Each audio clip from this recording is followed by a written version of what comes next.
Follow करें इसके media में जो इसकी ट्वीट्स आती हैं, इसको देखें ये कितना इंप्रेस है।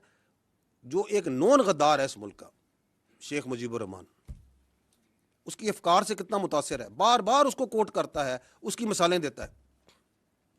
उसको क्या प्रॉब्लम है कि वो ये कहे कि जो फौज के साथ बैठ के कोई वर्कशॉप में बैठेगा वो गद्दार है?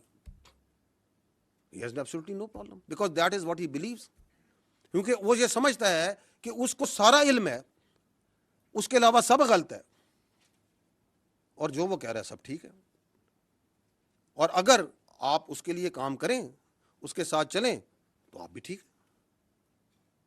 जिसकी सियासत की डेफिनेशन ये है कि अगर मैं इक़्तिदार में हूं तो जमहूरियत है, अगर मैं इक़्तिदार में नहीं हूं तो आमरीयत है।